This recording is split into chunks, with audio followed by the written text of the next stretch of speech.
So today I will talk to you about the research that I was doing in my early days here at MIT, which is a long time ago. I got my PhD in the Netherlands in nuclear physics, and then in early 1966 I came to MIT. I had a postdoc for 1 year. I fell in love with MIT, and I never left. So I changed fields from nuclear physics to X-ray astronomy. X-ray astronomy was a very young field at that time. You can only do X-ray astronomy from above the Earth's atmosphere because the X-rays are completely absorbed by the Earth's atmosphere. Unlike radio astronomy and optical astronomy, which you can do from the ground, you have to get above the Earth's atmosphere. So I joined the research group of Professor Bruno Rossi and George Clark. George is still at MIT. And when I say X-rays, you have to think about the same kind of X-rays that your dentists are using. 1 to roughly 50 kilo electron volts. All of you know, I hope, what a kilo electron volt is. Optical light is only 2 electron volts, so X-rays are substantially more energetic than optical photons. It was in 1948 that American scientists started to explore the outer space, for which you need rockets, and they used the German rockets which were developed in World War II in Peenemünde by Wernher von Braun. These were weapons. They were launched from France, from Belgium, and from Holland, and the target was London. They caused a tremendous amount of misery and death. It was a flying bomb. And after the war, Wernher von Braun was welcomed into the United States, and for reasons that still puzzle me to date, he even became a hero. Using these rockets, these V2 rockets, leftovers from Hitler Germany, the Americans discovered X-rays from the sun. The sun is very close, so you would say, well, it's not too surprising. No, indeed, it's perhaps not too surprising. And in fact, the amount of X-rays from the sun is only a minute fraction of the total energy output of the sun. So if we take the power, joules per second, in X-rays, and we divide that by the power in optical light, of course the sun is also ultraviolet and infrared, that's all included. And if you do this for the sun, then you get a number of about 10 to the minus 7. So 1/10,000,000th of the energy comes out in the form of X-rays. Still very puzzling, by the way, why there are so many X-rays, but that's a different story. In 1962, scientists from Cambridge, Professor Rossi, Riccardo Giacconi, and Herb Gursky, and Frank Paolini, wanted to explore the possibility whether there were also X-ray sources outside the solar system. And the odds that they would detect something like that were extremely low, because if you take the sun and you put the sun at the distance of the nearest stars, there's no hope on Earth with the detectors that existed in those days that you would detect the sun. In other words, the detectors, I think I recall, were about 1 billion times too insensitive to see a solar-like object at the distance of the nearest stars. Yet, they succeeded. In 1962, they reported the first extrasolar X-ray source. It was later called SCOX-1.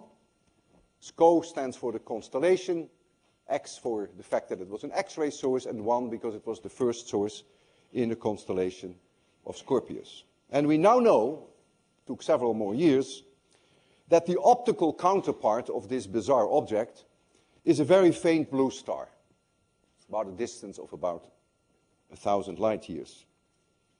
And what is so unusual about SCOX-1, that if you take the power in X-rays and you divide that by the power in optical, and you do that for SCOX-1, then you find approximately 1,000. Now think about it. In the sun, the X-ray emission is a minute fraction of the total emission, 1 in 10 million. In this case, the optical emission is only a very small fraction of the total emission. It's completely dominated by X-rays. And Riccardo Giacconi received the Nobel Prize for this 2 years ago, Nobel Prize in Physics. And so the big question was, what can this be? How is it possible that any object in the universe can do this? So when I came to MIT in early 1966, about 6 of these sources were known. They had been found using rockets. These rockets would be launched, spend at most 5 minutes above the Earth's atmosphere and would re-enter. They would make a quick sky scan, and that led to the discovery in 66 of about a total of 6 of these sources. So I joined the group of George Clark, who was preparing to observe X-rays from high-flying balloons. The advantage of high-flying balloons is that balloons can stay up for hours, in some cases even for days. So you have a huge advantage over the rockets. You have way more time to observe. But there is a problem, and that is you can never get above the Earth's atmosphere because you are a balloon. So there's always a little bit residual atmosphere above you, as little as that is. It absorbs most of the X-ray spectrum. In fact, it absorbs everything below 20 kiloelectron volts. So yes, we had way more time, but we were only sensitive to the energy range roughly above 20 kiloelectron volts. Nowadays, no one flies rockets anymore, no one flies balloons anymore. We do everything from satellites, 365 days a year. So I developed and I built in 1966 X-ray detectors with the help of graduate students, with the help of undergraduate students, who take about 2 years typically to build such a telescope. At today's dollars, it cost about $3–4 million to build such a telescope, so you need substantial funding.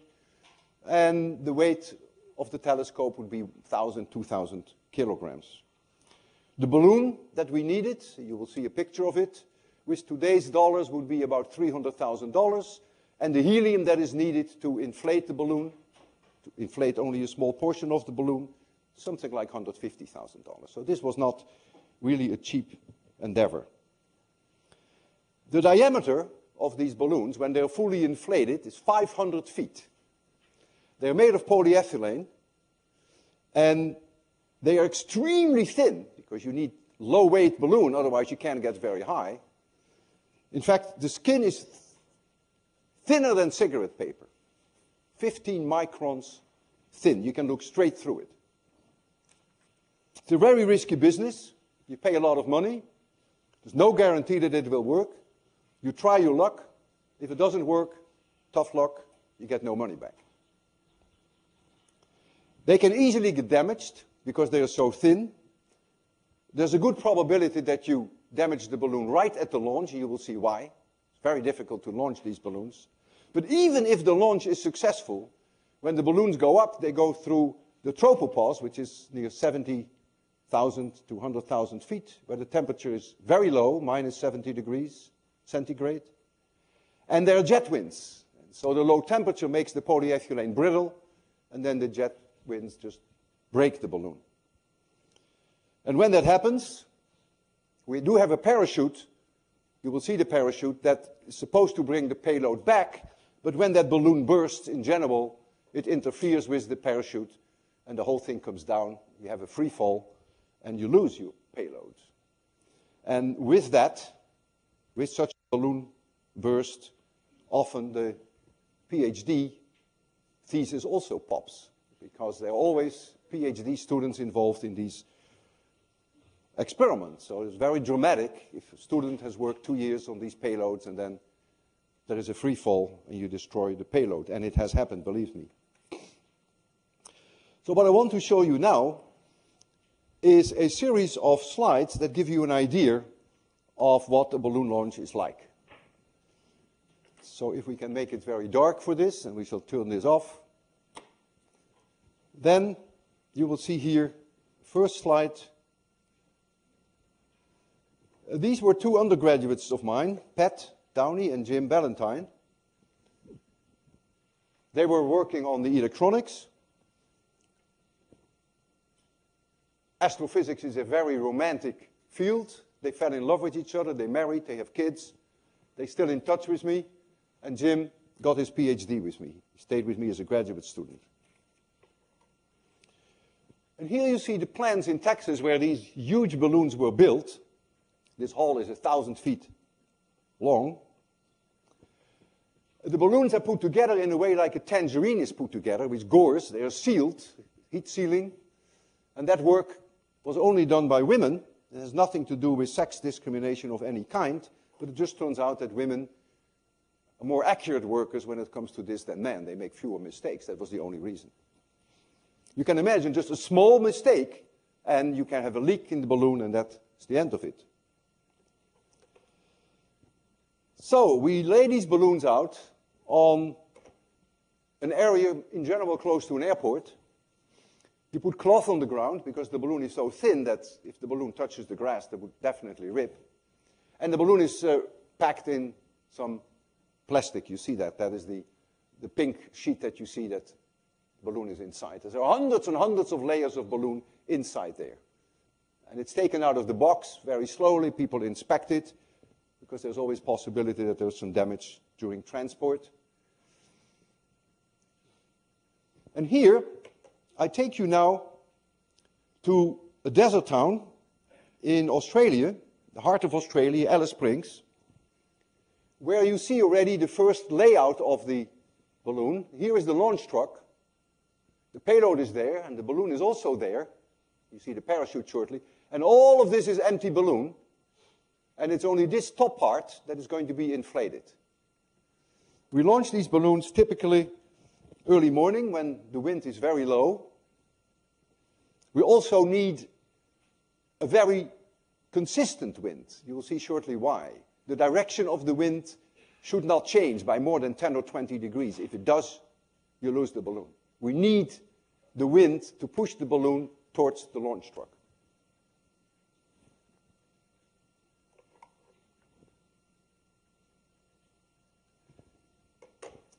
So this is then the launch truck, and this is all this empty balloon, and it will remain empty, because as the balloon rises, the gas will expand.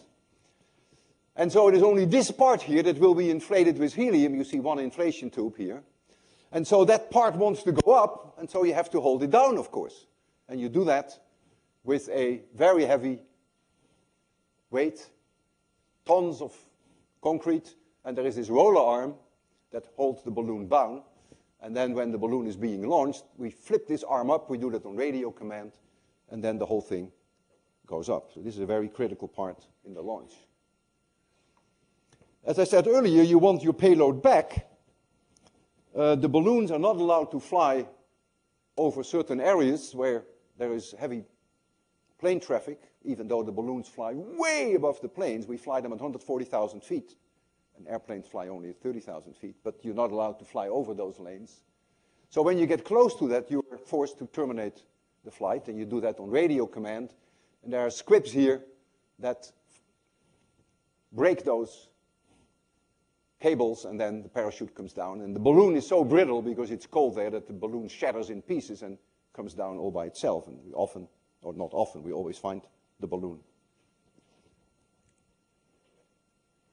Also, we terminate the flight, of course, when we get close to water, because we would not be able to recover the payload over water.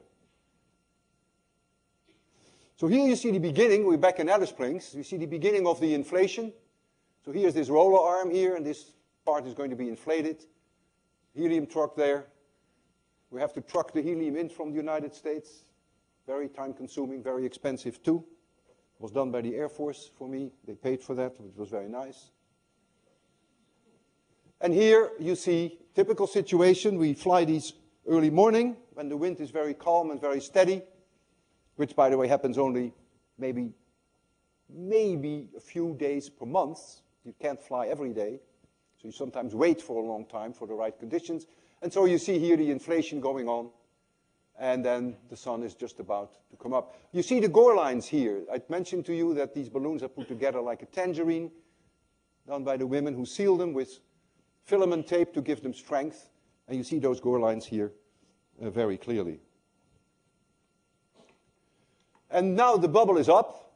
So the roller arm is right here. Inflation is still going on. You can see that. And the sun is just about to rise. I waited for that moment. I thought it was very romantic, you know, just at the moment that the sun comes up, at the apex of the balloon, you know. Terrific. But my real favorite picture is this one, which I took a little later. Now the sun is a little higher, and the inflation was still going on. This is still Alice Springs. And so you see the inflation tubes, and you look at these gores, you know, this incredible tedious work to seal that polyethylene together with the filament tapes. Hundreds and hundreds and hundreds of these gores. And here now we are very close to a launch. You see here, at the time my graduate student Jeff McClintock, he's now Dr. McClintock, he's at Harvard. You see here the telescope, and then the empty balloon, and then you see the portion that is being inflated. This part maybe only 80 feet. And that's enough, that's all you need. You get enough free lift out of that, and then as the balloon rises, the gas will expand, and then the balloon will completely inflate. You see radar reflectors here, so that makes it easy for us to track the balloon. And here you see the parachute. There's that point where I told you we can do the separation. And Jeffrey was doing some last-minute changes. This is very shortly before launch.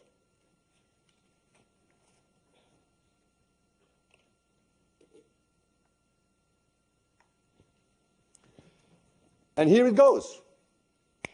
This is a moment that your heartbeat easily goes from my normal 60 to 140.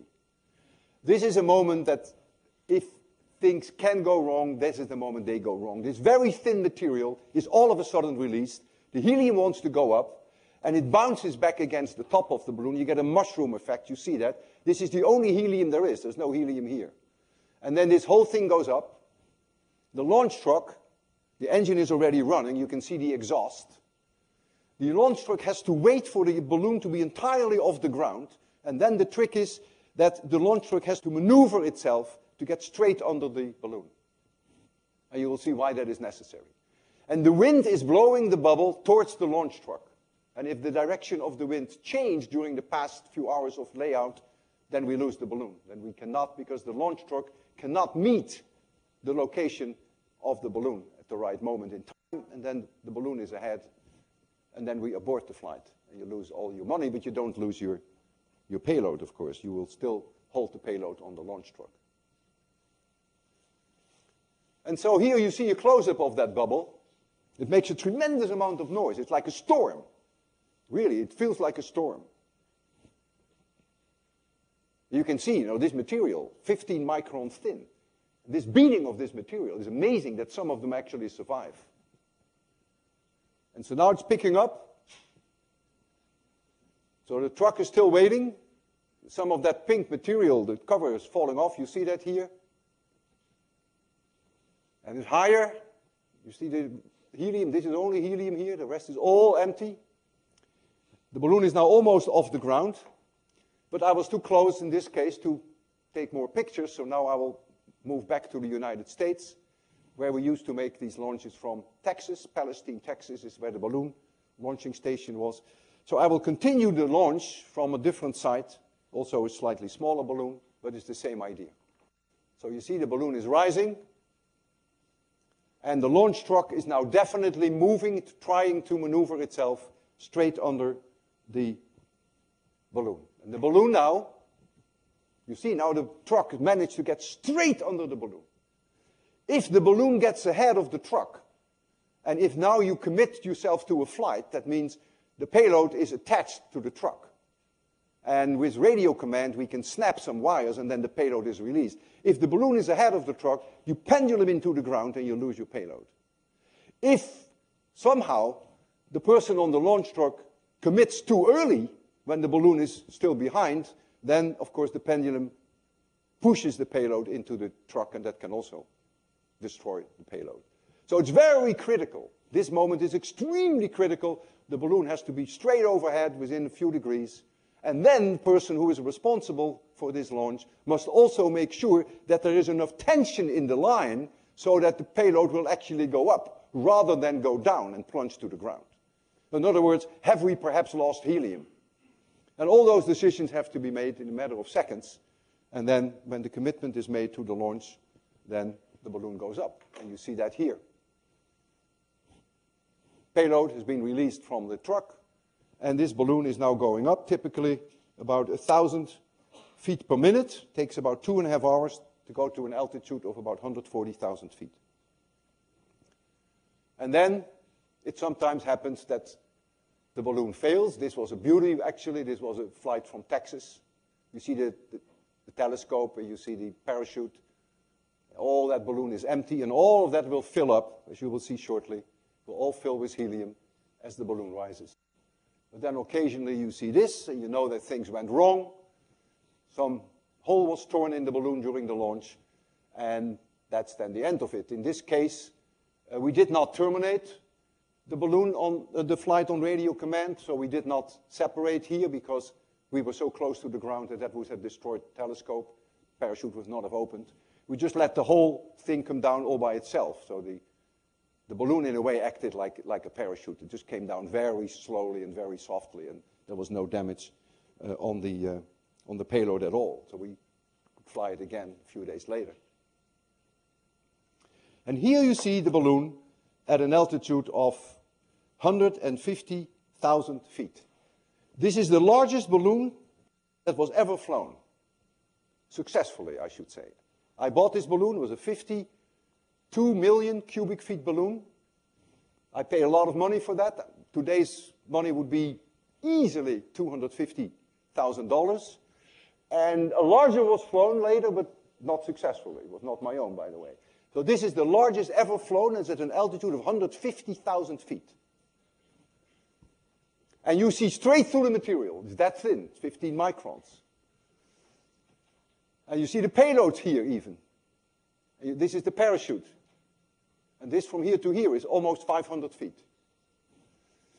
What you also see here are these ducts. We call them ducts. They are huge.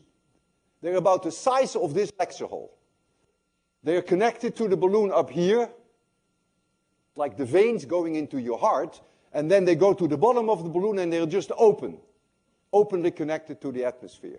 And the reason for that is the balloon is so thin, it cannot stand any overpressure, it would pop. So as the balloon keeps rising and the gas expands, there comes a point that the balloon is fully inflated and you must get rid of your helium, otherwise the balloon would pop. And then the helium just naturally flows out through these ducts. I think there were 5 ducts that we have. You see 3 here. So these openings, these 5 openings here near the bottom, are each about the size of this lecture hall. So you see here, at the time, my graduate student, George Ricker. He's now Dr. Ricker, and he's still at MIT, still very active. A lot of this equipment was built by him and by other students, graduate students and undergraduate, but also a lot of it was, of course, owned by the balloon launching station. And so we have contact with the telescope. We receive the data by radio. We can also command the telescope.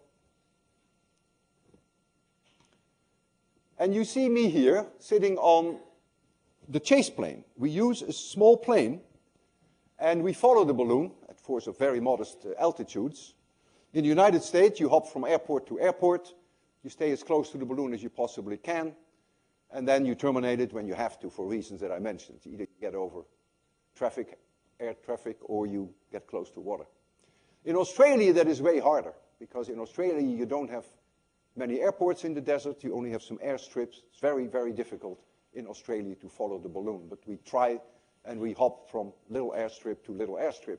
But at night, you cannot do that, because there's no way you can land in the desert in Australia. No lights on these airstrips. So this is the kind of plane that we use we call it the chase plane, to follow the balloon as it starts drifting away. Here is a map of Australia, one of my many successful flights. This is Alice Springs, desert town. We launch the days before we think we are going to have our flight. We launch weather balloons. We track them by radar. They go to pretty high altitude, 125,000 feet, which gives us a good idea the direction that our balloon will start moving. And we had all reasons to believe that it would probably go somewhere in this direction. And so we alerted all these radar stations in Australia. They would pick up our payload because we have radar reflectors, and they could tell us then where the balloon was. And that, of course, we had to do in Australia. You don't have to do it in the United States for the reason that we cannot follow by airplane here. There's no way that you can land there. So we relied then on radar stations to tell us where the balloon was. Instead, however, the balloon went straight south. So our chase plane was perfect, because this is an area where Australia is reasonably populated. And then when the sun sets, we didn't quite know where the balloon was anymore. There was no GPS in those days. So we didn't quite know where the balloon was. But then in the morning, we picked it up again. It's gorgeous to see that balloon in the sky. It's unbelievable. I mean, it is way more impressive than Venus now in the morning. It is fabulous. When the sun hits that balloon, you see something that you will never forget in your life. Hundreds of calls to police stations about reports on UFOs. Hundreds of them. And I can understand that. These people have no idea how far it is away. You can't estimate that it's 150,000 feet. And later I talked to a pilot, which was in one of those small airports, and he said, when I saw this thing, I said, I'm going to it. And he says, and I went higher and higher and higher and higher, and I couldn't get there. And I said, well, it was a little higher than you can fly. And he realized that it had to be that far. But of course, he never made that connection, so for him it was really a UFO. And I'm not even sure he believed my story when I told him it was a balloon. So when we were getting close to Melbourne, we had to cut it loose, because this is an area where you cannot fly over. This is Sydney here, so this is very heavy air traffic. And so you then terminate the flight. And if everything goes well, it comes down on a parachute. And then the balloon gets brittle, and the balloon comes down as well. Now, how do you recover your payload in Australia, where the payload comes down somewhere in the desert, maybe 70 miles away from the nearest house, and maybe 120 miles away from the nearest airstrip? Well, what you do is the following. You try to find a house close to where the payload is. So you know where the payload is, because you terminated it, you see the parachute come down, you locate it, you put it on the map where it is, and so you know the location, so that you can find it again later. And then what you do, you find the nearest house. In this case, it was the house of Jack. It was 70 miles away from the payload. And you fly over that house obnoxiously low, you make a lot of noise, and you make many dives until a person comes out of that house. And they know what that means, because they've lived there. They know that you want to meet them at the airstrip, at the nearest airstrip. Once they come out of that house and they wave at you, you just go back to your airstrip and you wait. And we did. We waited 24 hours, and 24 hours later, there was Jack. Jack with this car. Jack is crazy. Always drunk. And his profession was to shoot kangaroos.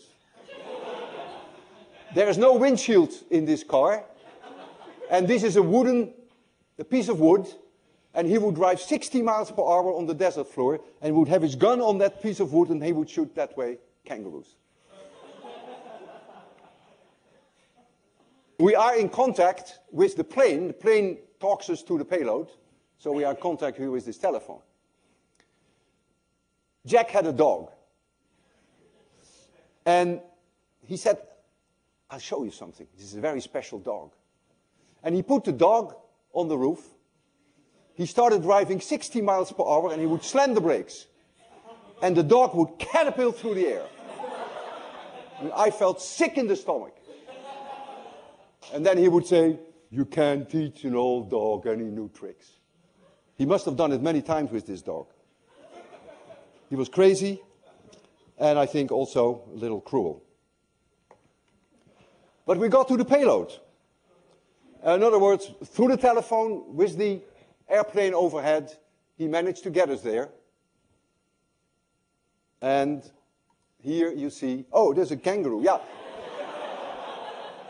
By the way, on our way to the payload, he shot this one. Because the moment he saw it, he said, sorry, you got to wait. And then he changed direction, and there he went, and he chased it, and he's amazing, you know. Killed it with one shot. I felt sick in the stomach more than once during that recovery. Oh, we also encountered somewhere a koala bear. Isn't that nice? Wonderful koala bear in an eucalyptus tree. Ah, and then we got to the payload. And what did I see? A 6-foot goanna, 5 feet away from the payload, maybe 10 feet. But it was so scarily close that I don't know, my stomach was turning. And I was with my graduate student, Jeffrey McClintock, and I said to Jeffrey, not that I believed it myself, but I said, Jeffrey, this animal is absolutely harmless, why don't you go first? And Jeffrey did go first, and not only that, but these animals don't move because they think if they don't move that you don't see them. During the 7 hours that it took us to take the payload apart and to put it on Jack's truck, this animal didn't move at all. So I had plenty of time to photograph it.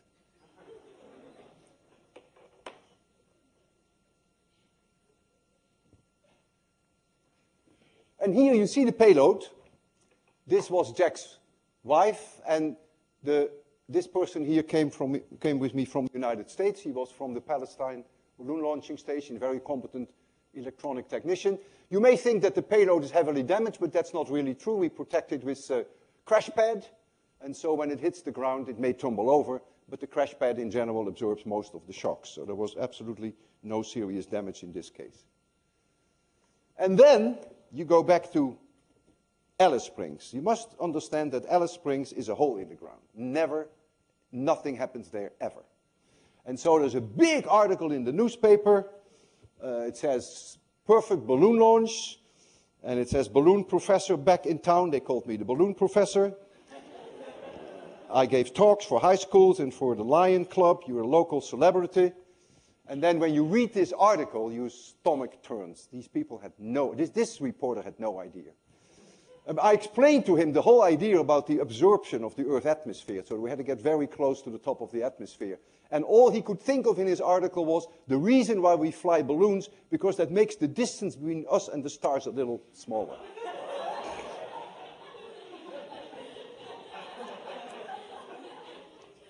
Yeah. All right, that's enough for now.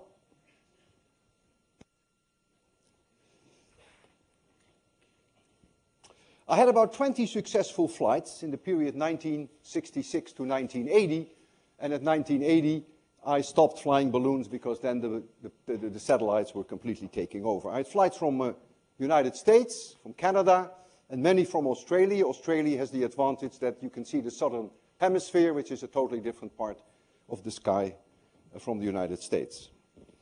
I had 2 free falls, I already mentioned to you. That happens when there is a balloon burst and when the parachute doesn't open, and twice did I lose my payload. I was lucky though, and I made several interesting discoveries. We discovered early on 5 new X-ray sources, which had never been seen from the rockets, and that is perhaps not so surprising. I mentioned the rockets have only 5 minutes up there, and in 5 minutes they scanned the whole sky. We had flights 20 hours. The longest flight I had was 26 hours. And we are very sensitive above 20 kilo electron volts, where the spectrum is very low flux, so the rockets would never observe that, would never detect that, not enough time, but we were able to find whole new sources, a whole new class of sources which had a very high energy spectrum. And now, of course, we know many of those. So that was an early contribution. And we also discovered the variability in X-rays as we were observing. So we were looking at SCOX-1, I mentioned SCOX-1 earlier, and as we were observing with our balloon payload, we noticed that in 10 minutes time, the flux, the X-ray, the number of X-ray counts per second increased by about a factor of 3. And that was a bombshell discovery at the time, because clearly, how on earth can an astronomical object change its intensity by a factor of 3 on a time scale of 10 minutes. Imagine that the sun would do that. You look at the sun, and all of a sudden, 10 minutes later, it's 3 times brighter. That doesn't make any sense. But in any case, we now know that X-ray sources do that, and that was discovered in one of my early balloon flights. We also discovered a source that we gave a name GX1 plus 4. 1 plus 4 makes connection to where it is located in the sky. and there was a clear hint of periodicity. We saw the X-ray signal be periodic. Period was about 2.3 minutes, and we didn't have a clue what that meant, but now we do, and you will know shortly also what that means. So the big problem is, and then remains, what are these X-ray sources? And I think this is a good moment to have a break. You can think about it, what they may be, and then after the break, I will tell you what they are and a little bit more. So we'll have a 4-minute break.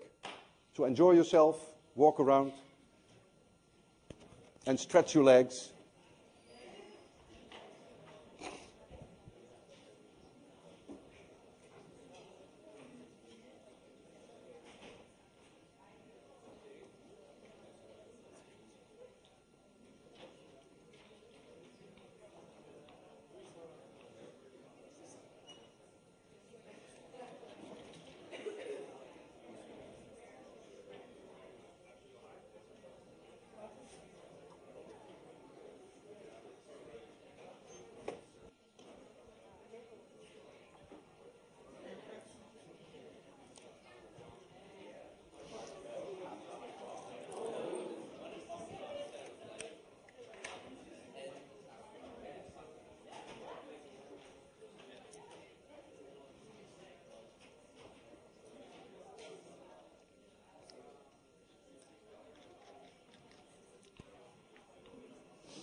Two minutes left in the break.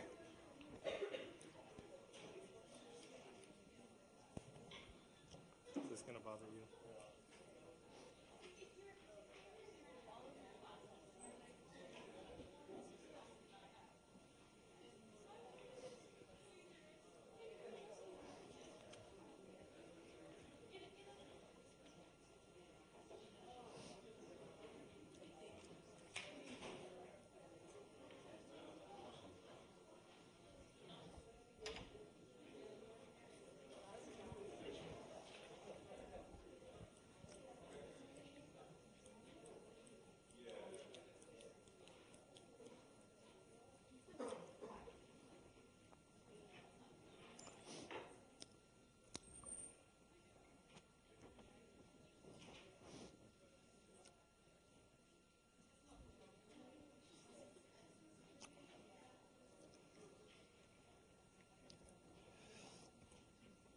Okay then, the last time you will hear the whistle.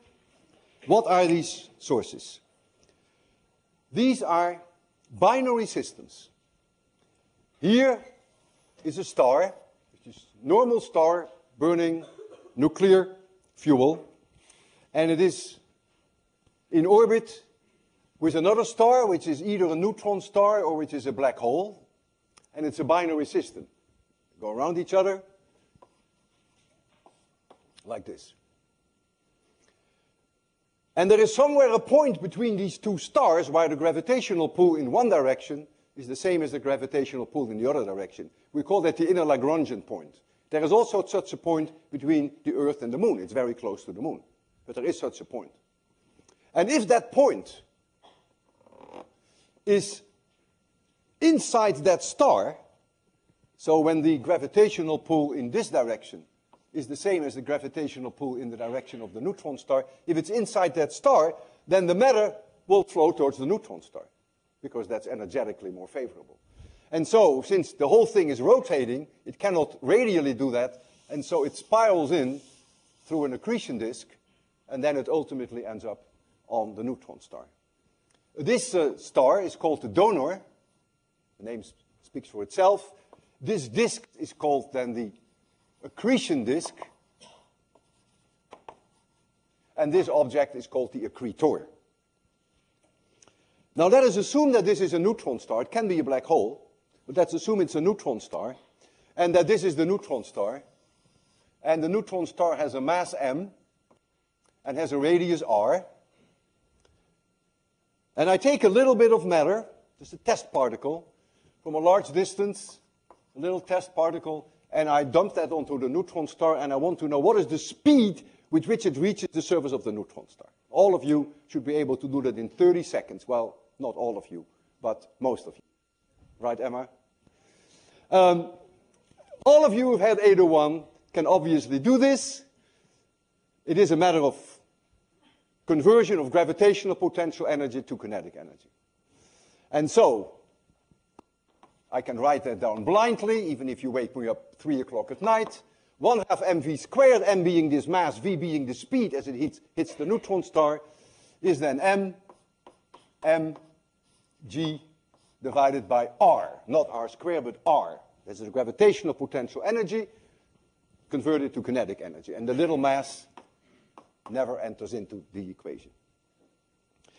If you pick for the mass of the neutron star, the mass of the sun, in reality they're probably a little larger, but take the mass of the neutron star, and you take for the radius of the neutron star 10 kilometers, which is enormously small, that is 100,000 times smaller than the radius of the sun. If you do that, you get an enormously high speed of about 1/3 of the speed of light. So that matter hits the neutron star is about 1/3 the speed of light, 100,000 kilometers per second. And if enough matter is transferred onto the surface of the neutron star, this kinetic energy, of course, is all converted to heat. You get an enormously high temperature, 10 million, 100 million degrees, and at that high temperature, the radiation that comes out, electromagnetic radiation, is almost all in X-rays. And that is what really is the X-ray source. If you take a marshmallow, and you throw a marshmallow from a large distance on a neutron star, when it hits the surface, the energy that is released, that means the explosion that is caused by the impact, is comparable to the energy that was released when the atomic bomb was thrown on Hiroshima at the end of the Second World War. So the X-ray source that we saw from SCOEX 1 is really the neutron star. That's where the X-rays come from. And the optical emission comes from the donor, and also some of it comes from the accretion disk itself. And so when you take this ratio, the way I did it for this system, this is really what comes from one of the two objects, and this is what comes from the other object. So that's why you get such an absurd ratio. It is not just one object, but it's a binary system. Neutron stars are formed in a supernova explosion.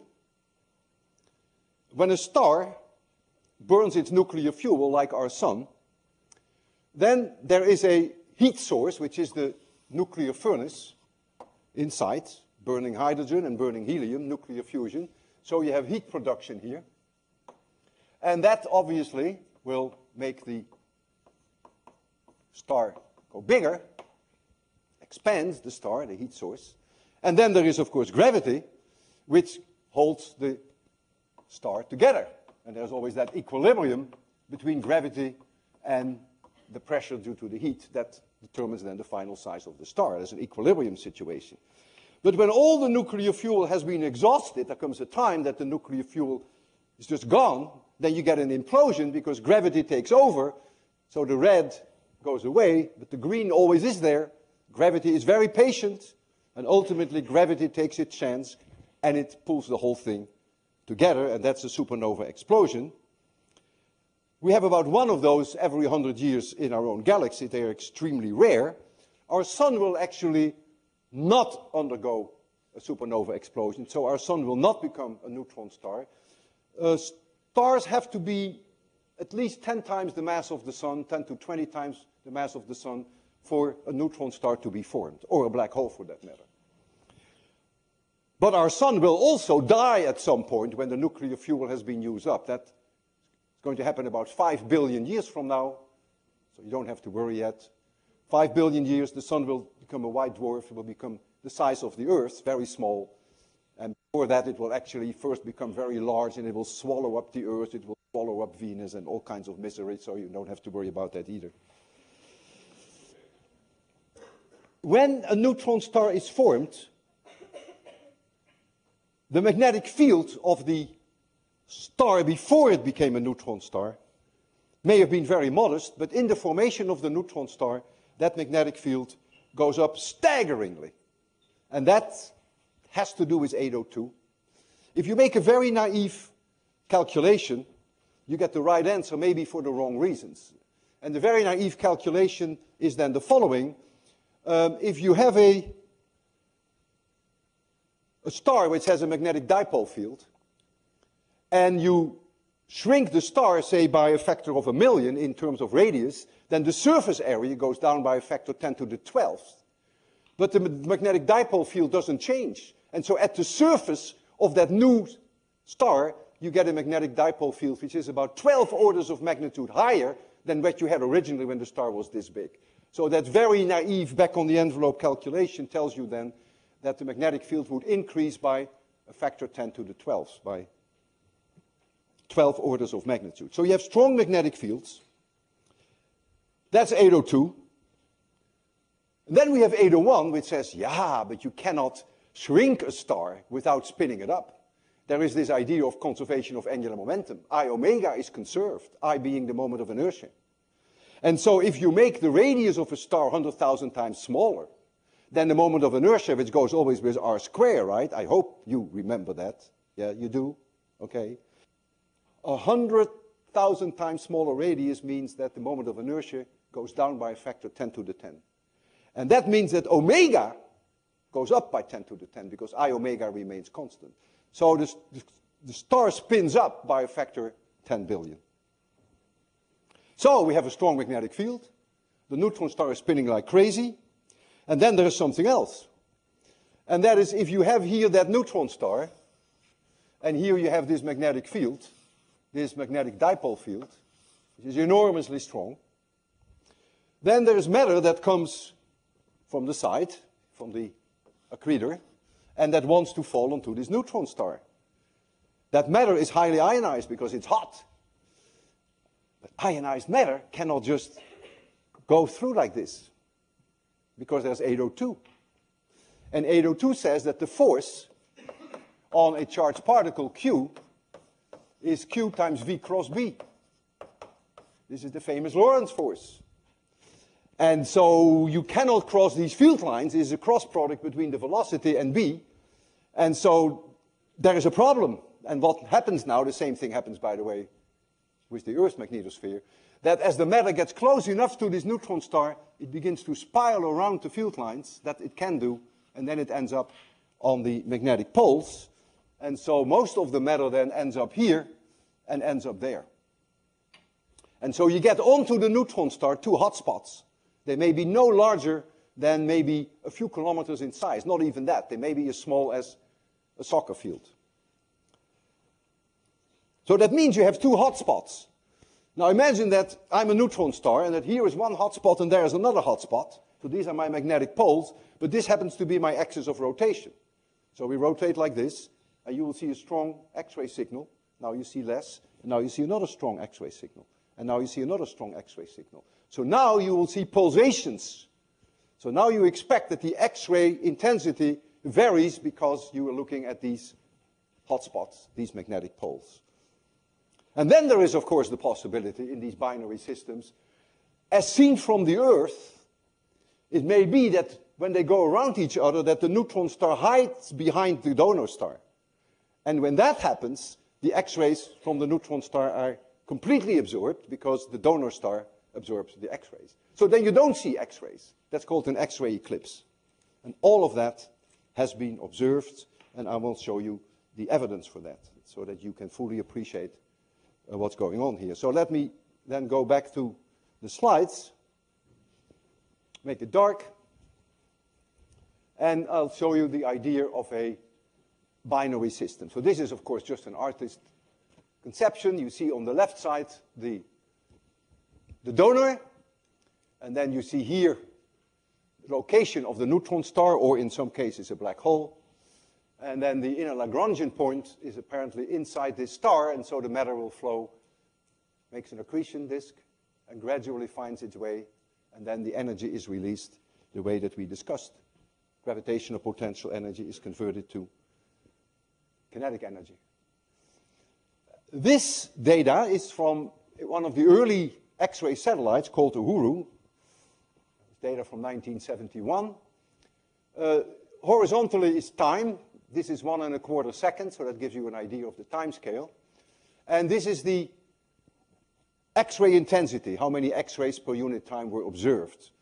And the actual data are the very faint lines in the back. And they immediately noticed the pulsations, and so then they did a fit to the data, and they came up with this shape. And they unfortunately made that very bold, and so you can hardly see the data anymore. But in any case, it is very clear that you have here the signal of the rotating neutron star. And the neutron star in this case goes around, spins around in 1.24 seconds. So from here to here is 1.24 seconds. This object is called Hercules X1. Spinning like crazy. Think about the sun. The sun rotates about its own axis in 25 days. You can't see that very well because nothing to recognize on the sun, but it goes around in 25 days. This one goes around, this neutron star, in 1.24 seconds. Here we see data from the same source, but on a very different time scale.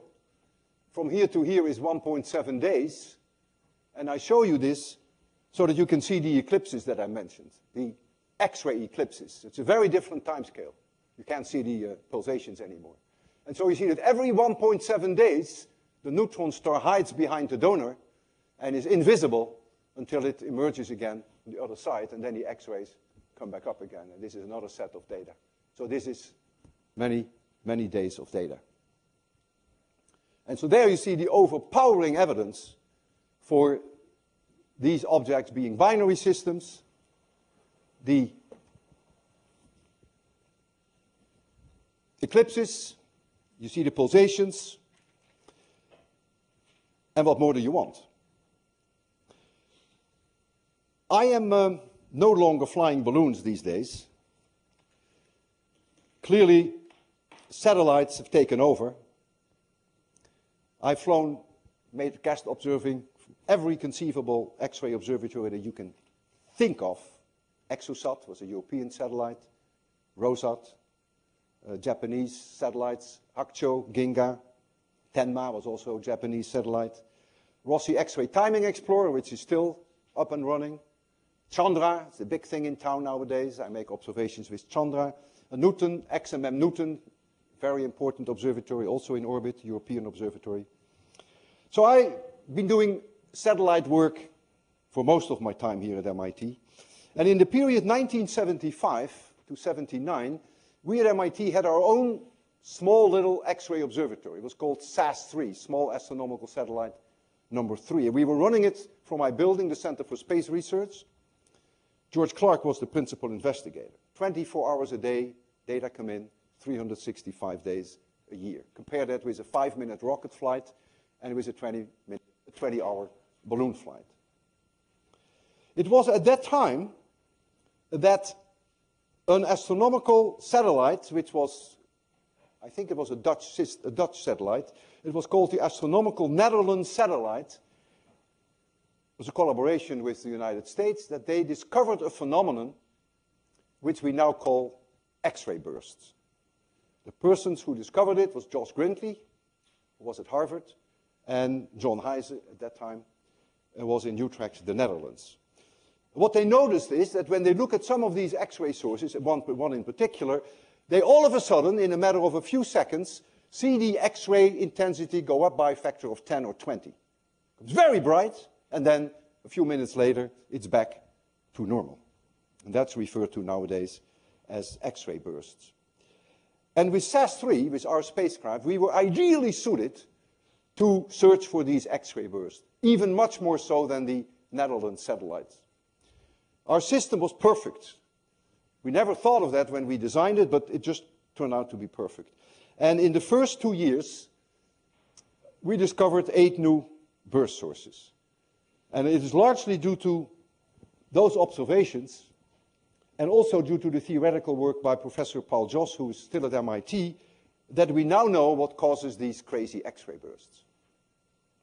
These X-ray bursts are huge nuclear bomb explosions on the surface of the neutron star. What happens is the following. You get accretion onto the neutron star, and the matter that comes from the donor is largely hydrogen, maybe a little bit of helium, largely hydrogen, and maybe some helium, just like our sun. And so that matter falls onto the neutron star, and it releases then the X-rays due to what we just discussed, the gravitational potential energy is converted to kinetic energy. But nevertheless, it's still hydrogen as it reaches here. And so it forms a layer onto the neutron star. And the densities are high, and the temperature is high, and there's a thermonuclear reaction, and it turns the hydrogen into helium. And then, when the temperatures are even higher and the densities are just right, the helium starts to go into a nuclear reaction and forms carbon-12. And that is a very peculiar reaction. You need 3 helium nuclei, helium-4, and they merge then to carbon-12, and you get energy. This reaction rate is enormously sensitive to the temperature. I forgot the exact number, but I recall something like that is proportional to the temperature to the power 30. Temperature in degrees Kelvin to the power 30. So when this reaction starts, energy is released, so the temperature goes up. When the temperature goes up, the reaction rate goes up, and when the reaction rate goes up, the temperature goes up, and that's what you call a runaway. You get a runaway process, and we call that then a thermonuclear flash. So the whole system gets completely out of hand, and you get a thermonuclear bomb explosion on the surface of the neutron star, which gives the immediate increase then in your X-ray signal. If you wait a few hours, then you build up a new layer of hydrogen, and that goes to helium, and you get another X-ray burst. So when you look at these sources, you may see one every hour, one every 2 hours, or sometimes a few per day. These bomb explosions are about 18 orders of magnitude more powerful than a hydrogen bomb that we can make on Earth. So the optical counterparts of these X-ray binaries are rather faint. You see the donor, I mentioned that to you in the optical from the ground, and you see the accretion disk. And the X-rays then come from the neutron star. But you can see from the ground, with an optical telescope, you can see the optical counterpart. And we had reasons to believe that if there is an X-ray burst, that somehow it should be followed by an optical burst.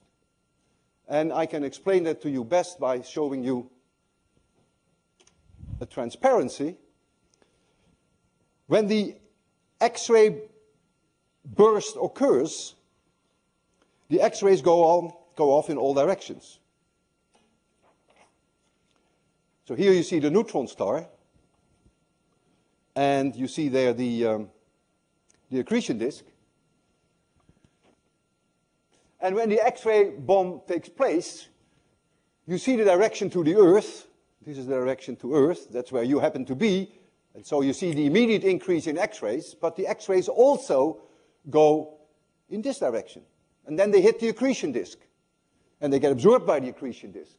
And they heat up the accretion disk. They can heat the accretion disk locally up to maybe 30,000 degrees, much higher temperature than it normally had. And so the accretion disk now begins to radiate in optical light, at least more light than it did before. And then when this becomes a source of optical light, it goes in all directions, the optical light, and some of it goes in the direction of the Earth. And so the net result is that you first see the X-ray source, and then a little later the X-ray burst, and then a little later you will see the optical burst, because there is extra travel time from here to there. It may take a second, and then there is extra travel time from here to here. It may take another second. And so don't be surprised that the optical flash, the optical burst then comes a little later. But if you can measure that delay, then you have succeeded in getting a reasonable idea of the size of these accretion disks. Because if the delay is 10 seconds, then you would know roughly that the radius of these accretion disks might be 5, 6 light seconds. But if the delay is only 2 seconds, that tells you then that this distance is probably only 1 light second. And you have to add, of course, this extra distance. So this was for us a reason to start a worldwide campaign in the summer of 1977. We committed SAS3 to observing one and only one of these stars, binary systems. And we asked everyone in the world who had a telescope, optical telescope, radio telescope, infrared telescope, to watch the optical counterpart. And then we would tell them later when the X-ray bursts were observed, and they would look at the data to see whether there was any change in the optical light from that star. And I remember there was summer in 1977. There were 17 countries that contributed. 44 observatories contributed. We saw 110 X-ray bursts from this source, and not a single observatory saw an optical increase or in the radio or in the infrared. So we decided we need larger telescopes because we were not going to give up. So we tried it again in 1978, and then we succeeded. It was a collaboration with Josh Grindley from Harvard and also Jeff McClintock, my ex-graduate student, who was also at Harvard at the time. We succeeded. We saw an optical burst a little bit after we saw an X-ray burst. It was a smashing success, and we made it to the cover page of Nature, which is a very prestigious scientific journal. It was covered in the New York Times, the usual thing, Boston Globe, and even more. I want to show you an X-ray burst and an optical burst, but not the data from 1978. I have data of much higher quality, which we got in 1979, a year later. In other words, we pursued this research very heavily.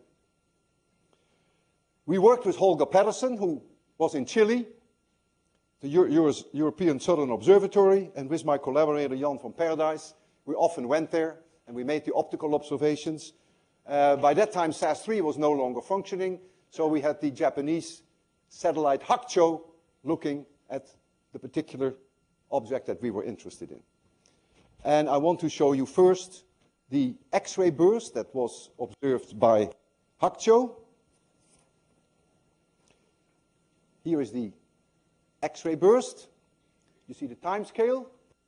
The rise of this burst is unusually slow. It's just the way it is. It happens occasionally. See, this rise takes about 5 or 6 seconds. Normally it goes up in 1 or 2 seconds, but nothing I can do about that. So you see here the data before the burst. So that's the accretion. That is the X-ray that come available because of the matter falling onto the neutron star. And then you see the thermonuclear bomb explosion. And then afterwards here, there's still a little bit of afterglow, but it settles very quickly to the pre-burst level. And then Holger Pedersen in Chile came up with this optical burst. You think it's almost like a carbon copy. And I plotted it for you in a way that the peak is at the same height. That is just an artificial way, but I can scale that, of course. And if now I put the X-ray data on top of the optical data, then what do you see? That indeed there is a delay. The optical data are a little bit later than the X-ray data, and all you actually have to do is just slide it by 2 seconds, and they almost become carbon copies of each other. And so indeed, we have succeeded. We were the first to measure the size, the rough size of the accretion disk at the point where the X-rays were absorbed and then converted to optical, which then was seen by the Earth. And we concluded that the accretion disk was something like 1 light second in radius, which is about the distance from Earth to Moon, 1 light second.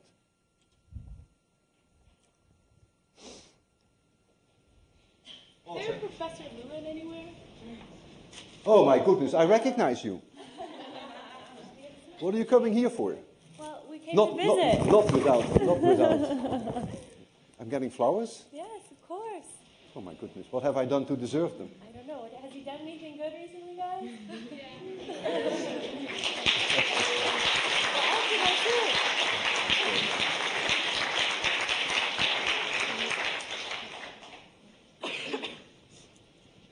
Wow, I recognize some of you. This is fantastic.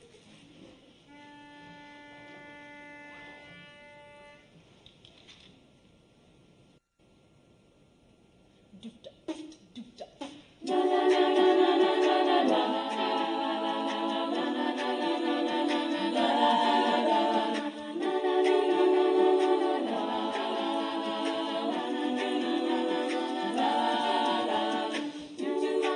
day of class, am I gonna pass? These words are really quite frightening. They sometimes reflect, they sometimes transmit, or they do both a bit. Transmission lines, waveguides and more. How does a thin film work anyway? Rectangular splits, what do I see? Diffracted intensity. I start to get the gist. You put your right hand like this, E cross with B and you're all set. Lewin's a superstar, you made us come so far. We're traveling at the speed of light. 10 years from now, we'll still be here, trying to finish our PhD. We'll say to ourselves, why are we here? 803 rock back in sophomore year. Is it elliptical or linear? Dipole antennas and radiation. What's going on in the far field? I start to get the gist. You put your right hand like this, E cross with B and you're all set. Lewin's a superstar, you made us come so far. We're traveling at the speed of light. I start to get the gist. You put your right hand like this, E cross with B and you're all set. Lewin's a superstar, you made us come so far. We're traveling at the speed of light.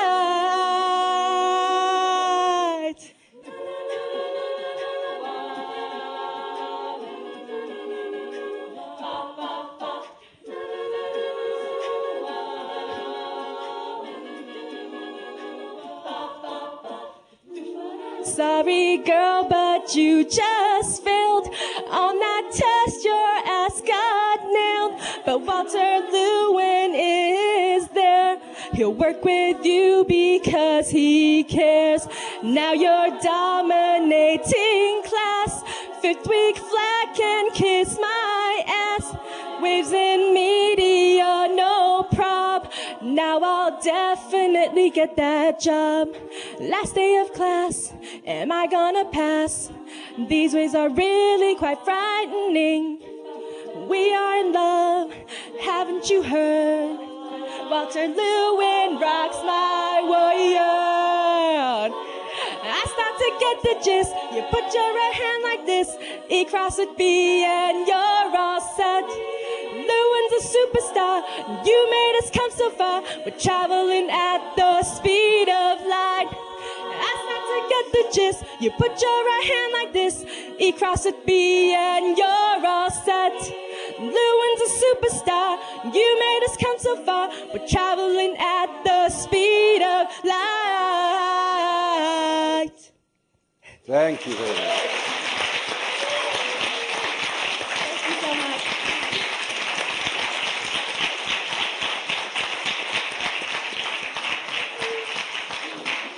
I'm very impressed.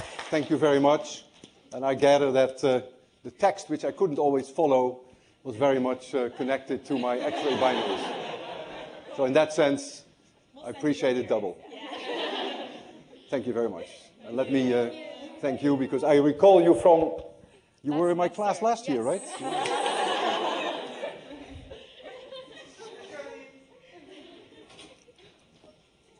Well, I don't know whether there's much time left for you now to fill out the evaluation forms, but that's a problem that you have.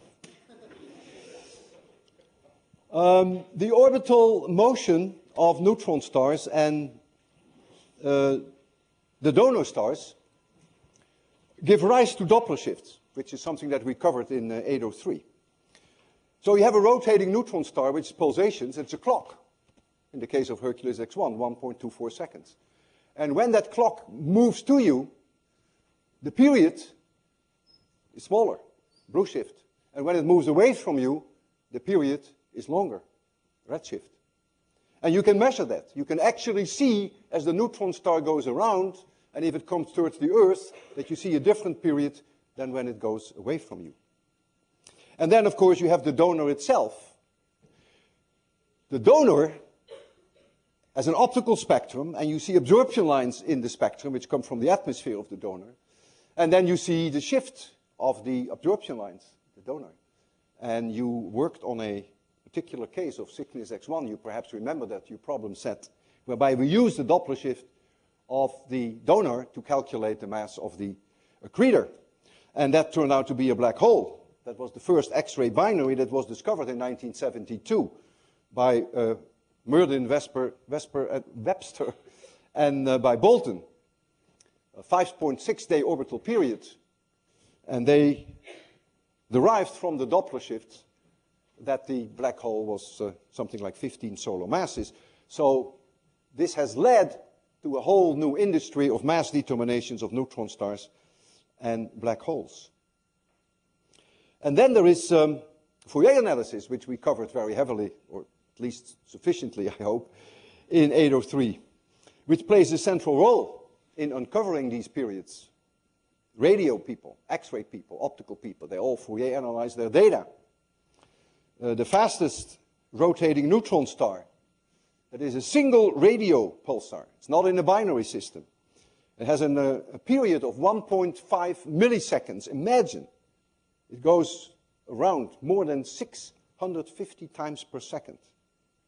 Think about if you're at the equator of that neutron star, you go around more than 650 times per second, you would have a speed of 40,000 kilometers per second. 14% of the speed of light. And it just so happens that only a few days ago, 4 days ago, an announcement was made that an X-ray pulsar in a binary system was found with a spin period of the neutron star of 1.7 milliseconds. All of this could not have been done without Fourier analysis. This was in a binary system with an orbital period of 2.5 hours.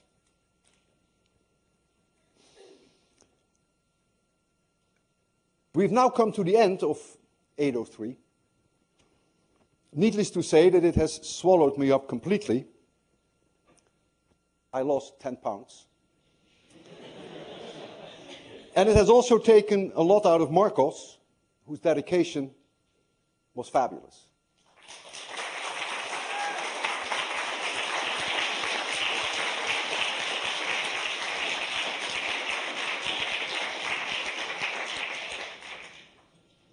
You should feel sorry for my graduate students and my postdocs, who didn't get to see much of me. I'm not saying that you should feel guilty, but perhaps you should.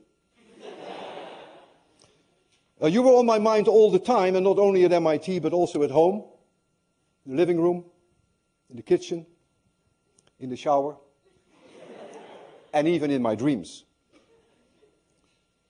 It was a very difficult time for my significant other, Susan, who is here. And Susan at times said to me, it was pure hell. Did you forget, Susan? Yeah. Good. So life will become normal again.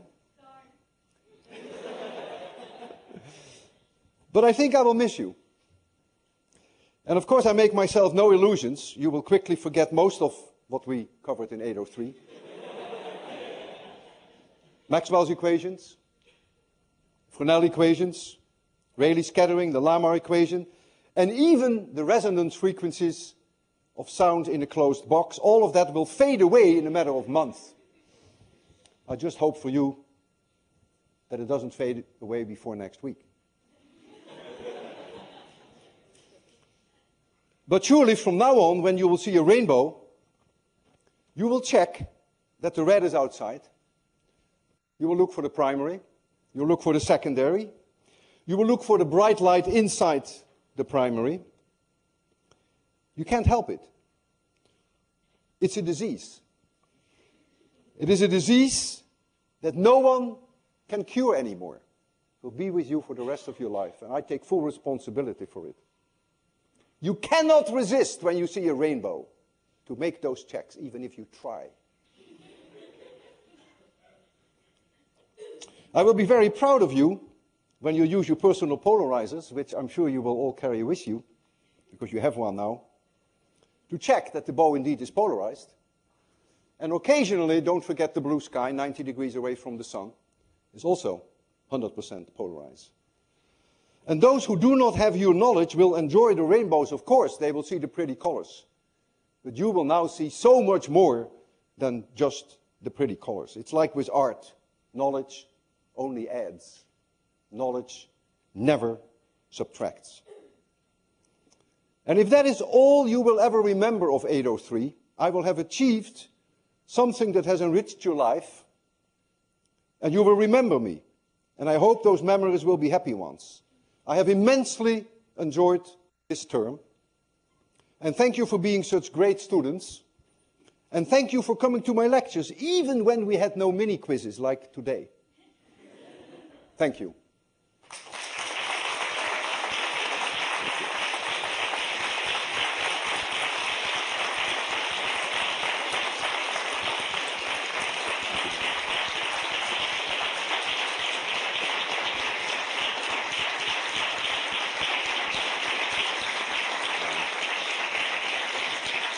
Thank you very much. There's still the 10 minutes left for your evaluation forms. They are there, and they are also in the back.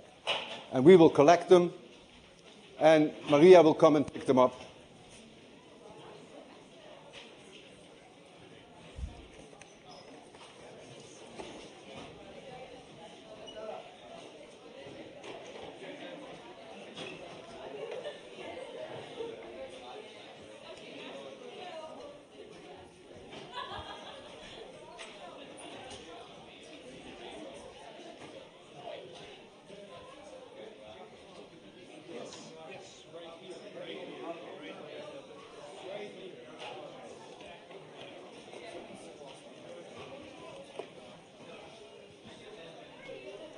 Good, timing is good. Congratulations, Walter. Thank you, Steve. Successful class. I enjoyed every one of them. You've seen some of this already when I... Oh, yeah. Some of it, like today.